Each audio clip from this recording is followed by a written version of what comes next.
Partial fractions. We are going to see here today the topic partial fractions. Suppose we have a rational fraction, that is numerator we will have a function, polynomial function. In the denominator we have another polynomial function. So f of x by g of x. Sometimes that rational fractions will be so much big numbers, we can't do the calculations. For example, it will be very much difficult for us to integrate or differentiate. That time what we have to do is we have to make that rational fractions into small fractions. That is, we have to break that fractions into smaller fractions so that we can easily integrate or differentiate. Such thing is only called as partial fractions. Now we are going to see today how to resolve into partial fractions. So the numerator we have to keep it as it is. Denominator, how much simplified form we can factorize, we have to factorize. For example, suppose g of x I am factorizing it as x minus a, x minus b, x minus c, so on. It depends upon the question how many brackets we can have. Some questions we have 2 brackets, some questions we have 3 brackets, we can have 4 brackets also. It depends upon the question. But in denominator, how many brackets we have, that many fractions we can split it up. So in this case, we can see in denominator there are 3 fractions. So I can write this as a by x minus a plus b by x minus b plus c by x minus c. So it depends upon the denominator. So denominator, if you have 2 brackets, I will have only first and second term. If I have 3 terms, I have to have a, b, c. Now resolving partial fractions means I have to find out the values of a, b, c. This a, b, c belongs to real numbers. Real numbers means it can be positive numbers, it can be negative numbers, it can be zero, it can be fractions.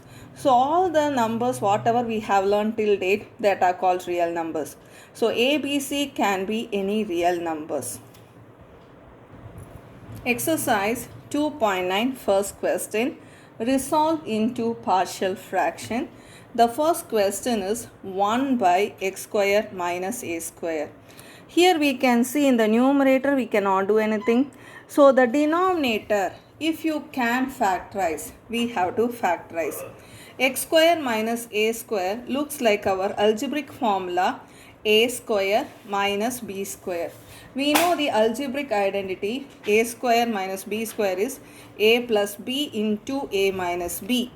So this x square minus a square can be factorized as x plus a into x minus a. Now we can see in the denominator we are having 2 brackets. That means I can write here 2 fractions. The first fraction will have a by the first bracket of the denominator x plus a. The second fraction will be b by the next bracket in the denominator x minus a. Now our work is to find out the value of a and b. So what we have to do is 1 by x plus a into x minus a. For this side, right hand side, I have to find out the LCM, and the LCM will be x plus a into x minus a. Under a already x plus a is there, so what is not there is x minus a. So this a should be multiplied by x minus a. And b, under b we are having x minus a. So what is not there is x plus a. So b should be multiplied by x plus a. So b into x plus a. After we write this particular step, we can cancel the denominators. No need the denominators more. So let me cancel the denominators. We should consider only the numerator for finding out the value of a and b. Now this denominator, the 2 brackets, help us to find out the value of a and b easily. The first bracket we are having x plus a. So let me put the value of x as, Here if I have plus a, let me put it as minus a, because if I put minus a, it will become 0. So seeing the brackets, I can decide what value I can put for x. So let me put x is equal to minus a. So this is our equation where we are going to put x is equal to minus a. So left hand side we are having 1, right hand side a, in the bracket in the place of x I am putting minus a. There is one more minus a. If you see the next bracket, if I put here minus a plus a, it will become 0, and 0 into b is 0. So there will be no b term.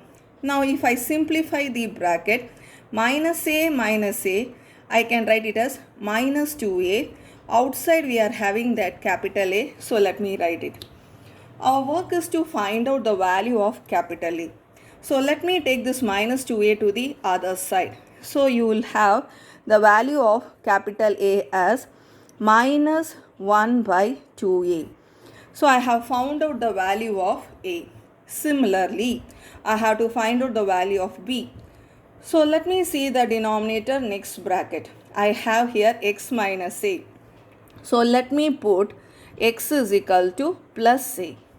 Here plus a was there, so I put minus a so that this bracket will become 0.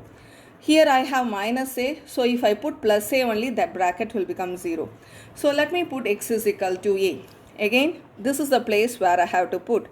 So left hand side I have 1 equal to, here in the place of x, if I put a, I will have a minus a 0. So there will be no a term. So let me go to the b term. In the place of x, I am writing a. So a plus a. That is, you will have 2a. A plus a, 2a. Outside we are having that b. Our work is to find out the value of b. So to find out the value of b, let me bring the 2a to the other side. So 1 by 2a. I got the value of a, I got the value of b. Now the question is, we have to decompose into partial fraction. Means how to write the last step is, I have to write the original question, that is 1 by x square minus a square. In this particular step, in the place of a, substitute minus 1 by 2a. So instead of a, I am writing minus 1 by 2a. Also write the denominator x plus a in a bracket. Then let me put the b value. The b value is 1 by 2a. Also write the denominator x minus a. It will be nice if you write the positive term first. You can see the first term is negative. Always the perfect way of writing is positive, then the negative term. So let me write this term first. 1 by 2a into x minus a minus 1 by 2a x plus a. So this is our answer.